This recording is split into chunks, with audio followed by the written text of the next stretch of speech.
the name of the Father and of the Son and of the Holy Spirit. നമുക്ക് ഈ പ്രഭാതത്തിൽ വീണ്ടും മറ്റൊരു വ്യക്തിപരമായ പ്രാർത്ഥന. ഇപ്പോൾ ഈ വ്യക്തിപരമായ പ്രാർത്ഥനയുടെ കടലാസ് ഞാൻ എക്സ്പ്ലെയിൻ ചെയ്തല്ലോ നേരത്തെ.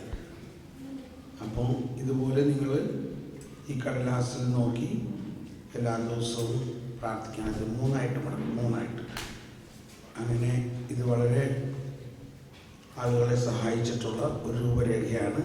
പ്രത്യേകിച്ച് വരദാനങ്ങൾ ഉപയോഗിക്കുന്നവർക്ക് ആന്തരിക വിശുദ്ധീകരണമാണ്, അതോടൊപ്പം ശക്തീകരണം. അപ്പോൾ നമ്മുടെ ആന്തരിക വിശുദ്ധീകരണം നടന്നാലേ ഈ വരദാനങ്ങൾ കൂടുതലായിട്ട് നമ്മൾ പ്രവർത്തനം ഉണ്ടാകുള്ളൂ. അതിനുവേണ്ടി 1 മണിക്കൂറെങ്കിലും നമ്മൾ ചിലവഴിക്കണം. അത് കുറച്ച് ദിവസം വെളുപ്പിന് എഴുന്നേറ്റ് പിള്ളേരൊക്കെ എഴുന്നേൽക്കുന്നതിന് മുമ്പ് എഴുന്നേറ്റ് ഇതങ്ങനെ പ്രാർത്ഥിക്കുകയാണെങ്കിൽ നമ്മുടെ കുട്ടികളിലേക്കും കുടുംബത്തിലെല്ലാം അനുഗ്രഹത്തിൻ്റെ ഒരു ചാനലായിട്ട് മാറും, അനുഗ്രഹത്തിൻ്റെ ഒരു കവാടമായിട്ട്.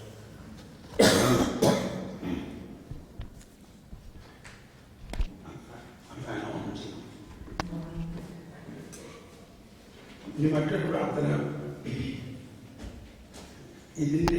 ഈ പ്രാർത്ഥനയുടെ ശൈലിയും നമ്മൾ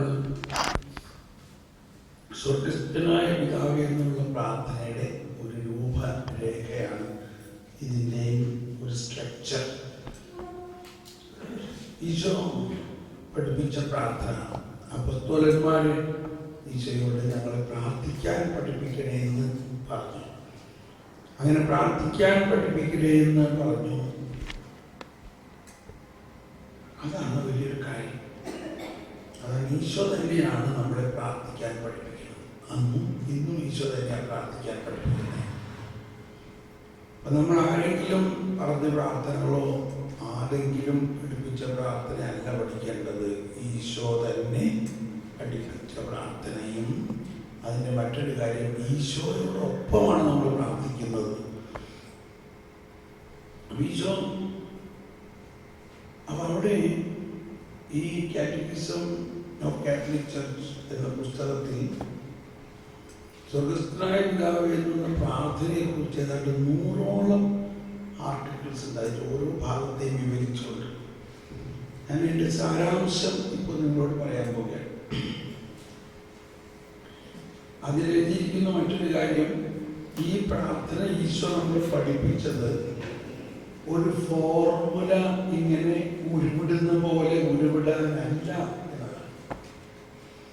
പക്ഷെ നമ്മളിപ്പോൾ അധികമൊക്കെ അങ്ങനെ ചെയ്യണേ. കൊന്നിരിക്കുന്നു, കുരിശടിക്കണം, കുരിശിരിക്കുന്നു, കുരിശടങ്ങി ദുർവസായ കാര്യം പറയാനാണ് പിള്ളേർ കോമ്പറ്റീഷനാണ് പറയാൻ. നമ്മളും വേഗം ചെല്ലാം, വേഗം ചെല്ലാം. അങ്ങനെ എങ്ങനെയെങ്കിലും വേഗം ചെയ്യും. ആ നമ്പർ ഇത്ര സ്വർഗസ്ഥനായ പിതാവ് ചെയ്താൽ ഇങ്ങനെ കിട്ടും. അതൊന്നുമല്ല അതിൻ്റെ ലക്ഷ്യം. ആ പ്രാർത്ഥനയിൽ കാറ്റഗിസത്തിൽ പഠിപ്പിക്കുന്നത് സുവിശേഷത്തിൻ്റെ സമ്മറി എന്ന് പറയുന്നത് എന്താണ്? സുവിശേഷത്തിൻ്റെ ചുരുക്കമാണ് അതിനകത്ത് മുഴുവൻ. സുവിശേഷം മുഴുവനും അതിൽ അടങ്ങിയിരിക്കുന്നു ആ പ്രാർത്ഥന. ഇപ്പോൾ സുവിശേഷം മുഴുവനും ഈ പ്രാർത്ഥനയിൽ അടങ്ങിയിരിക്കുന്നു എന്നാണ് മനസ്സിലാക്കേണ്ടത്. സുവിശേഷം എന്ന് പറഞ്ഞാൽ എന്താണ്? സുവിശേഷം എന്ന് പറഞ്ഞാൽ യേശുക്രിസ്തുവിലൂടെ വന്നിരിക്കുന്ന രക്ഷാകര വിമോചന സദ്വാർത്ത. സുവിശേഷം എന്ന് പറഞ്ഞാൽ മുഴുവൻ ബൈബിളല്ല. എനിക്ക് പറയണത് നീലകത്തത്തിലെ ഇഷ്ടാലനാണ്. എപ്പോഴും നമ്മൾ വിചാരിക്കും ഈ പഴയ നിയമം എല്ലാം സുവിശേഷമാണ്. പഴയ നിയമം സുവിശേഷത്തിലെ ഒരുക്കം മാത്രമാണ് എന്ന് വിചാരിച്ചു പഴയ നിയമം വേണ്ടാന്നല്ല. പഴയ നിയമം വായിക്കണം. പഴയ നിയമം വായിക്കുമ്പോൾ ഈശോയുടെ കണ്ണിലൂടെ അത് കാണണം. സമയമുണ്ടെങ്കിൽ ഞാൻ എങ്ങനെയാണ് ബൈബിൾ പഠിക്കണമെന്നുള്ള ഒരു ആശയം ഞാൻ പറഞ്ഞുതരാം. അപ്പോൾ അത് പറയാൻ നമുക്ക് ഇന്ന് തന്നെ പറയണം. ഇതെല്ലാം പറയാനുള്ളത്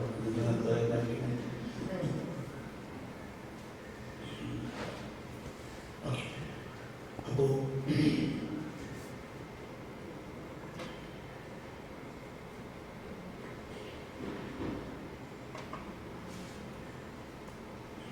എത്രാം തീയതി 34 ദിവസം ഞാൻ തുടർച്ചയായിട്ട് ഒരു ദിവസം പോലും ബ്രേക്കില്ലാതെ, ഇതാണ് ഈ വർഷത്തെ ആദ്യത്തെ ശുശ്രൂഷ. അതുകൊണ്ട് തൊണ്ടയ്ക്കൊരൽപ്പം ബുദ്ധിമുട്ടുണ്ട്. നാളെ ഒരു ദിവസം ഇല്ല, നാളെ ഇല്ല, നാളെ ഉച്ച കഴിഞ്ഞിട്ട് ഷാലോമിനെ TV-ക്ക് വേണ്ടിയുള്ള ടോപ്പ് ഓടണം. അപ്പം 1 ദിവസം നാളെ ഒഴിവുണ്ട്.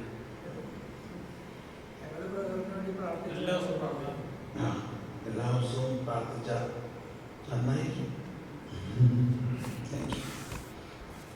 അപ്പോൾ ശ്രദ്ധിക്കണേ, പറയാൻ പറ്റിയ ക്ലൈമറ്റാണ്. ഇന്ന് വെളുപ്പിനെ എണീറ്റ് ത്യാഗത്തിന് വേണ്ടി 4 മണിക്ക് ത്യാഗം. എത്ര പേര് 4 മണിക്ക് എണീറ്റും? 4 മണിക്ക് മുമ്പ് തന്നെ നിങ്ങൾ ഉണർന്നോ? 3:45 അലാം വന്നു. അപ്പൊ ഇനി നമ്മൾ സെറ്റായി എന്നും 3:45 മണിക്ക്. ഇപ്പൊ മുംബൈയിൽ യുവാക്കൾക്കുള്ള ധ്യാനത്തിൽ ഇതേമായിരിക്കും. എല്ലാവരും വെളുപ്പിനിട്ട് പ്രാർത്ഥനയായിപ്പോ. വെളുപ്പിനെണീറ്റ് പ്രാർത്ഥിക്കുക എന്ന് പറയുന്നത് കന്യാസിമാർക്ക് മാത്രമല്ല, എല്ലാവർക്കും ഉള്ളതാണ്. എണീക്കുമ്പോൾ തന്നെ ഉടനെ അടുക്കളയിൽ പോയി ജോലി ചെയ്യാൻ നിൽക്കരുത്. കുറച്ച് നേരം കർത്താവിൻ്റെ കൂടെ ഇരുന്ന് പ്രാർത്ഥിച്ചിട്ട് ജോലികൾ തുടങ്ങാം. നമ്മൾ ജോലി വേഗം ചെയ്യണം, പിള്ളേരെ സ്കൂളിൽ വിടണം, അത് ഇങ്ങനെ ധൃതി പിടിച്ചിട്ടുണ്ട്. പക്ഷെ അതനുസരിച്ച് ഇച്ചിരി നേരത്തെ എണീറ്റ് കുറച്ച് സമയം ആ കട്ടിലിൻ്റെ അടുത്തോ അല്ലെങ്കിൽ കർത്താവിൻ്റെ രൂപത്തിൻ്റെ മുമ്പിലോ എവിടെയെങ്കിലും ഇരുന്ന് 1 മണിക്കൂർ പ്രാർത്ഥിച്ചിട്ട് അന്ന് ജോലി തുടങ്ങുകയാണെങ്കിൽ ജോലിയൊക്കെ പറിക്കാം. അല്ലെങ്കിൽ എല്ലാം ടേബിൾ പണിയായിരിക്കും. അപ്പോൾ സമയം നഷ്ടമല്ലേ അവിടെ. ഒരു ദിവസം 24 മണിക്കൂറുണ്ട്. 24 മണിക്കൂറിന് 60 മിനിറ്റ് വെച്ച് 1440 മിനിറ്റ് ഉണ്ട്. ഈ 1440 മിനിറ്റിൽ എത്ര മിനിറ്റ് നമ്മൾ പ്രാർത്ഥിക്കുന്നുണ്ട്? എത്ര മിനിറ്റ് പ്രാർത്ഥിക്കുന്നുണ്ട്?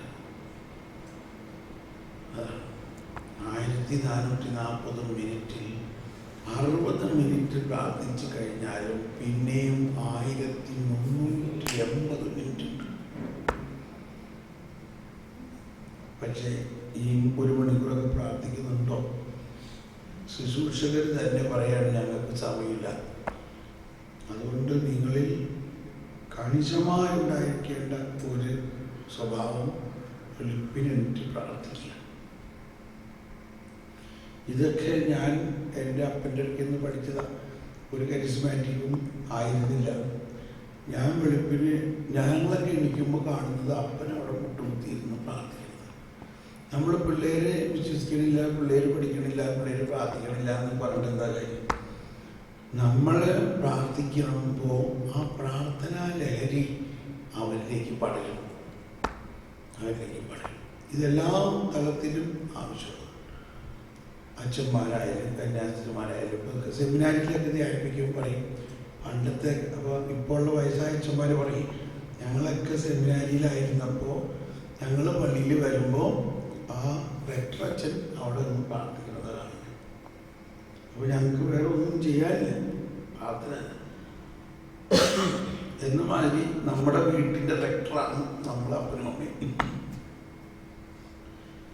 നമ്മൾ പ്രാർത്ഥിക്കുന്നത് കണ്ട് കുഞ്ഞുങ്ങൾ എണീക്കണം. ഓക്കെ. അപ്പോൾ സഭാപിതാക്കന്മാരെല്ലാം പറയുന്നത് വെളുപ്പിന് സൂര്യൻ ഉദിക്കുന്ന സമയത്ത് ആ സൂര്യൻ നിങ്ങളിൽ ഉദിച്ചു നിൽക്കുന്ന സൂര്യനെ കാണണം എന്നാണ്. സൂര്യോദയത്തിൽ സൂര്യൻ ആരെ കാണണം? നമ്മളിൽ ഉദിച്ചു നിൽക്കുന്ന സൂര്യനെ കാണണം. ആരാ നമ്മളിൽ ഉദിച്ചു നിൽക്കുന്ന സൂര്യൻ? കർത്താവ്. അതുകൊണ്ടാണ് സൂര്യോദയത്തിന് മുമ്പ് നമ്മൾ പ്രാർത്ഥന നടക്കണം. ഓക്കെ, അപ്പോൾ ഈ സ്വർഗസ്ഥനായ പിതാവേ എന്നുള്ള പ്രാർത്ഥനയെ കുറിച്ച് അല്പം നമ്മൾ പഠിക്കാൻ പോവുകയാണ്. അതോടുകൂടി ആ ഒരു പ്രാർത്ഥനയും കൂടി നമ്മൾ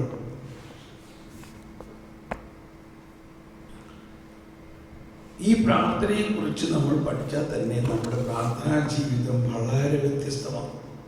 കാരണം നമ്മൾ ഓട്ടോമാറ്റിക്കായിട്ട് ഒരു ദിവസം 5-6 പ്രാവശ്യം സ്വർഗസ്ഥനായ പ്രാർത്ഥിക്കാറുണ്ട്. കുർബാനയിൽ പ്രാർത്ഥിക്കുന്നു, പന്തയിലോ പ്രാർത്ഥിക്കുന്നു, കർണപന്തയിലോ പ്രാർത്ഥിക്കുന്നു, ഇങ്ങനെ പലതരത്തിലല്ലേ. പ്രധാനമായിട്ട് മനസ്സിലാക്കേണ്ടത്, ഈശോ പറഞ്ഞു സ്വർഗസ്ഥനായ ഞങ്ങളുടെ പിതാവേ, നമുക്കിങ്ങനെ പ്രാർത്ഥിക്കാം. അപ്പൊ അതിൻ്റെ അർത്ഥം ഈശോയുടെ പിതാവും നമ്മുടെ പിതാവും ഒന്നാണ്, ഇല്ലേ? അതിൻ്റെ അർത്ഥം നമ്മളെല്ലാം ഈശോയുടെ സഹോദരങ്ങളാണ്. ഈശോ നമ്മളെ ആ രീതിയിലാണ് കാണുന്നത്. നമുക്ക് ഇങ്ങനെ പ്രാർത്ഥിക്കാം. നമുക്ക് എങ്ങനെ പ്രാർത്ഥിക്കാം? സ്വർഗസ്ഥനായ നമ്മുടെ പിതാവേ, ഞങ്ങളുടെ. അപ്പൊ ഈശോയോടൊപ്പമാണ് നമ്മൾ ഈ പ്രാർത്ഥന പ്രാർത്ഥിക്കുന്നത് എന്നുള്ള അവബോധമാണ്. ഈശോയോടൊപ്പമാണ് നമ്മൾ പ്രാർത്ഥിക്കുന്നത്.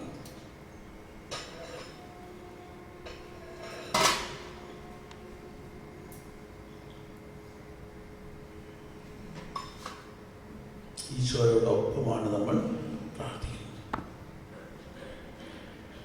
എന്നിട്ട് ഈശോ പ്രാർത്ഥിക്കണ എങ്ങനെയാ?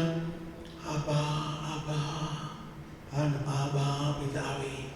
ഈശോ പിതാവിനു വളരെ വാത്സല്യപൂർവ്വം ആ വാത്സല്യം മുഴുവനും ഉൾക്കൊണ്ടുകൊണ്ടാണ്.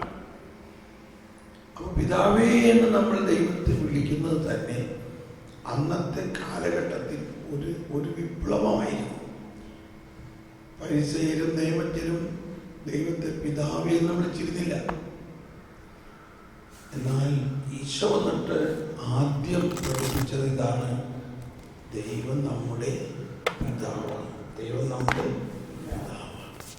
ദൈവം നമ്മുടെ വാത്സല്യം നിറഞ്ഞ അപ്പച്ചനാണ്. അപ്പൊ ദൈവത്തെ പിതാവേ എന്ന് വിളിക്കുമ്പോൾ തന്നെ നമ്മൾ ദൈവത്തിൻ്റെ വാത്സല്യ മക്കളാണ് എന്നുള്ള ആ ബോധ്യം നമുക്കുണ്ടാകും. നമ്മളാരാണ്? മക്കളാണ്.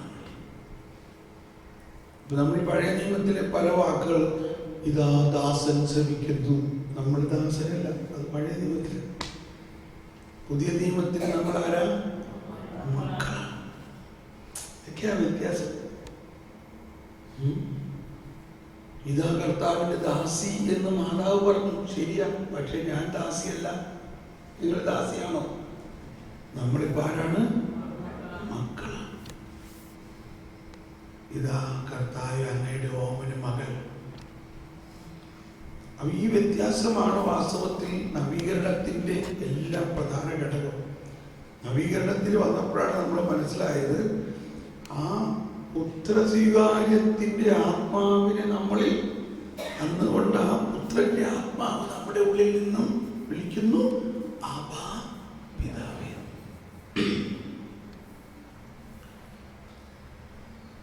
അപ്പോ ഈ നവീകരണത്തിന്റെ ആ ജീവിത ശൈലിയുടെ പ്രധാന ഘടകം ഈ പുത്രനാണ്, നമ്മൾ മക്കളാണ് എന്നുള്ള അവബോധമാണ്. ആ മക്കളാണ് ഞാനാണ്.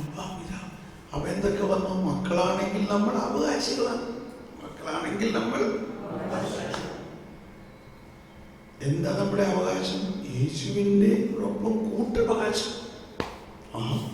യേശുവിന് കിട്ടുന്നതൊക്കെ നമുക്ക് കിട്ടും, എല്ലാം നമുക്ക് കിട്ടും. യേശുവിനോടൊപ്പം കൂട്ടവകാശം. അപ്പൊ എന്ത് കിട്ടും?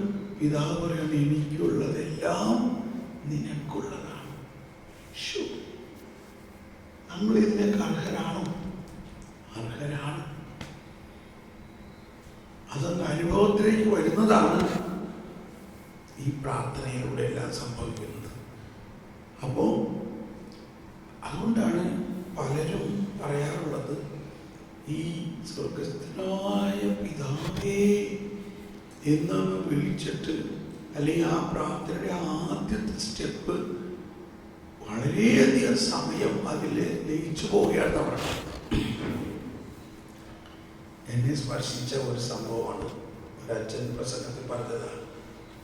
അതിങ്ങനെയാണ്, ഒരു കോവേന്ത്യയിലെ പ്രിയൂര്, ആ കോവേന്ത്യയിലെ ഒരു കൊച്ചച്ഛനെ എന്തോ തെറ്റ് ചെയ്തതിൻ്റെ പേരിൽ ഒരു ശിക്ഷ കൊടുത്തു. ആ ശിക്ഷയിലായിരുന്നു അവിടെ പോയിരുന്ന് ആ മൈതാനത്ത് പോയിരുന്ന് സ്വർഗസ്ഥനായ പിതാവ് ചെല്ലാൻ പറഞ്ഞു. അവിടെ പോയിരുന്ന ഒരു സ്വർഗസ്ഥനായ പിതാവ് ചെല്ലാൻ പറഞ്ഞു. അപ്പോൾ ശിക്ഷ അവർ സ്വീകരിച്ചു. അവിടെ പോയിരുന്ന സ്വർഗസ്ഥനായ പിതാവ് ചെല്ലാൻ പറഞ്ഞു. പക്ഷേ ഈ അച്ഛനെ പിന്നെ കാണുന്നില്ല. അത് കഴിഞ്ഞ് ഉച്ചയ്ക്ക് ഊണ് കഴിക്കാനും വന്നില്ല, വൈകുന്നേരം ചായ കുടിക്കാനും വന്നില്ല, രാത്രി ഭക്ഷണം കഴിക്കുന്നത് കാണാനില്ല. അപ്പോൾ പ്രിയോറിനാകെ ടെൻഷനായി ഇങ്ങനെ അവിടെ പോയി. ഈ ഇത്രയും വലിയ ശിക്ഷ ഒന്നും കൊടുത്തില്ലല്ലോ, ഒരു സ്വർഗസ്ഥനായ പിതാവ് എല്ലാവരല്ലേ കൊടുത്തത്. പിറ്റേ ദിവസവും കാണുന്നില്ല. അപ്പോൾ വേറൊരു അച്ഛനെ പറഞ്ഞയച്ചു, എന്നിട്ട് ഇന്ന് അന്വേഷിക്കുക എന്ത് പറ്റി. ഞാൻ പറഞ്ഞു, ആ മൈതാനത്തിൽ പോയിരുന്ന സ്വർഗസ്ഥനായ പിതാവ് ചെല്ലാനേ ഞാൻ പറഞ്ഞു. പക്ഷേ അങ്ങനെ വേറെ അച്ഛൻ അദ്ദേഹത്തെ അന്വേഷിച്ച് പോയി കഴിഞ്ഞ് ചെല്ലുമ്പോൾ അങ്ങനെ ആ മൈതാനത്ത് തന്നെ ഇരിക്കുന്നുണ്ട്. അപ്പോൾ ഒരിക്കൽ വിളിച്ചു, എന്തു പറ്റി? എന്നോട് സ്വർഗസ്ഥനായ പിതാവ് ചെല്ലാൻ പറഞ്ഞു. പക്ഷേ ഞാൻ ആ പിതാവിനെ ഇങ്ങനെ കാണുകയാണ്. ഞാൻ ഇപ്പോഴും ആ സ്വർഗസ്ഥനായ ഞങ്ങളുടെ പിതാവേ എന്ന് വരെ എത്തിയിട്ടുള്ളൂ.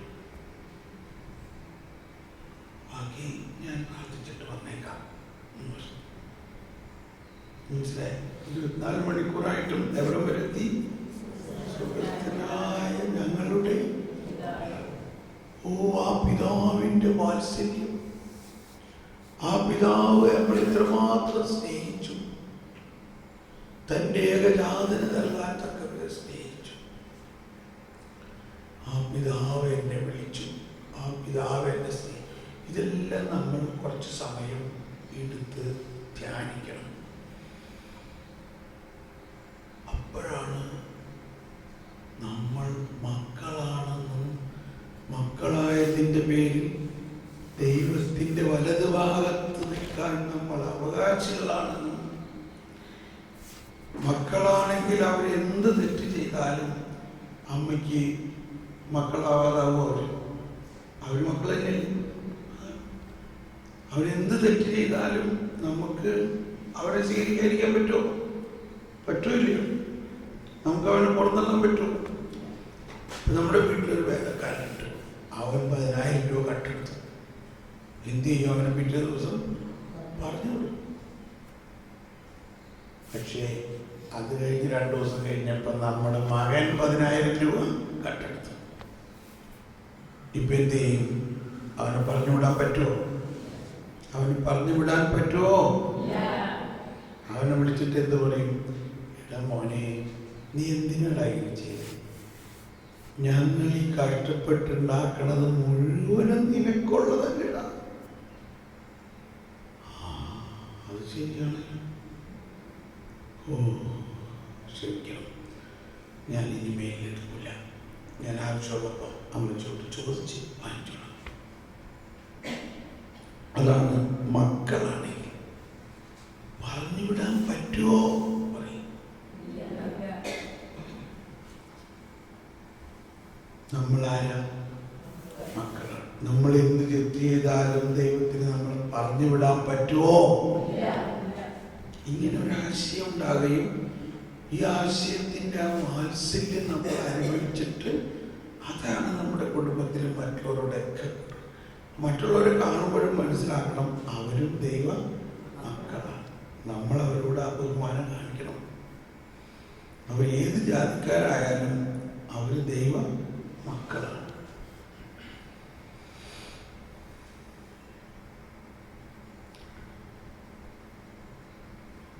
അപ്പോൾ നമ്മളെവിടെ എത്തിയപ്പോൾ സ്വർഗസ്ഥനായ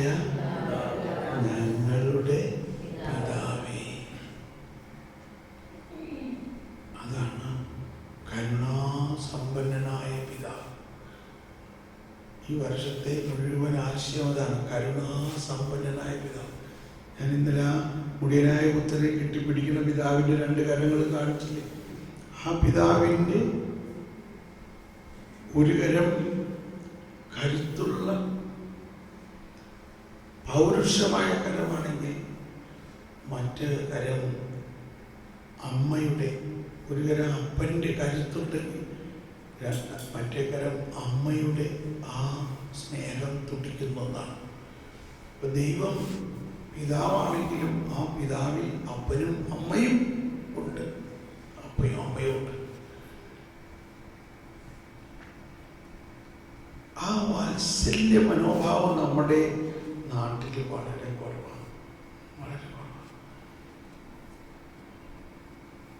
പിതാവ് ഒരു പേടിപ്പിക്കുന്ന ഒരു ഫിഗറായിട്ടാണ് കുട്ടികളുടെ മുമ്പിൽ നമ്മൾ അവതരിപ്പിക്കുന്നത്. മര്യാദയ്ക്ക് നന്നായിട്ട് അടിച്ച് സ്ട്രിക്റ്റായിട്ട് വളർത്തണം. അതല്ല പിതാവ്. അതാണ് കരുണാസമ്പന്നനായ ദൈവം. നിന്റെ പിതാവ് കരുണയുള്ളവനായിരിക്കുന്ന പോലെ നിങ്ങളും കരുണയുള്ളവരായി. അതാണ് പിതാവ്. അതാണ് ഈ വർഷത്തിന്റെ ആശയം മുഴുവൻ.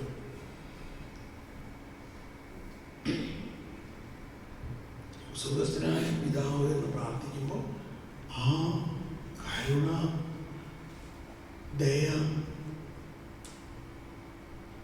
അതിരുകളില്ലാത്ത സ്നേഹം, ഇതൊക്കെ നമ്മൾ പാടുന്നുണ്ട്.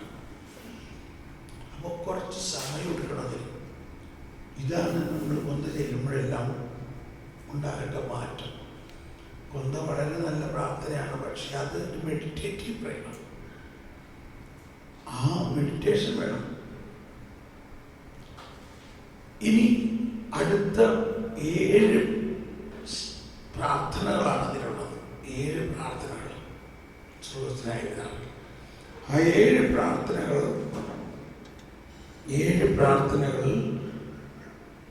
ആദ്യത്തെ 3 പ്രാർത്ഥനകൾ ദൈവകേന്ദ്രീകൃതമാണ്. അങ്ങയുടെ നാമം പരിശുദ്ധമാണ്, അങ്ങയുടെ രാജ്യം വരണം, അങ്ങയുടെ ഹിതം ഉണ്ടോ, അങ്ങയുടെ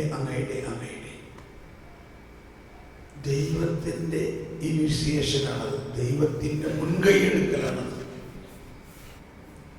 അവസാനത്തെ 3 പ്രാർത്ഥനകൾ ഞങ്ങളുടെ പാപങ്ങൾ ക്ഷമിക്കണേ, ഞങ്ങളുടെ പ്രലോഭനങ്ങളിലാകട്ടെ, ഞങ്ങളെ തിന്മയിൽ നിന്ന് രക്ഷിക്കും, ഞങ്ങളെ. ആദ്യത്തെ അങ്ങയുടെ.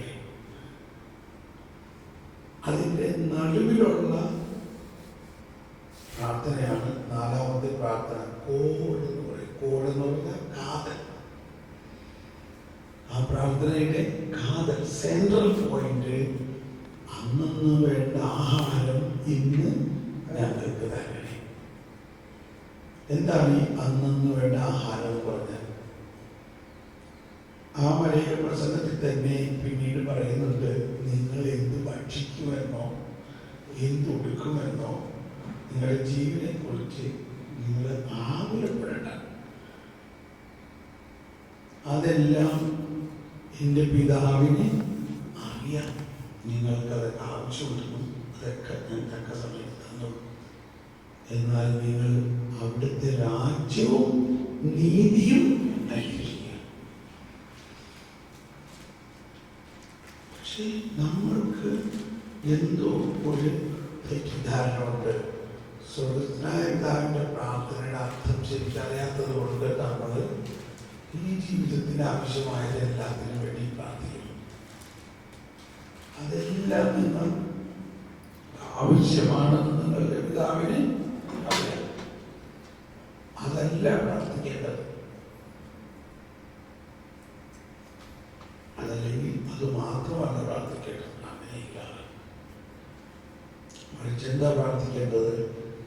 നമ്മുടെ ശരീരത്തിന് ഭക്ഷണം ആവശ്യമുള്ള പോലെ നമ്മുടെ ആത്മാവിന് ഭക്ഷണം ആവശ്യമുണ്ട്. അതാണ് പറയുന്നത്, മനുഷ്യൻ അപ്പം കൊണ്ട് മാത്രമല്ല ജീവിക്കുന്നത്, ദൈവത്തിൻ്റെ അധരത്തിൽ നിന്ന് വരുന്ന വചനം കൊണ്ട് കൂടിയാണ്.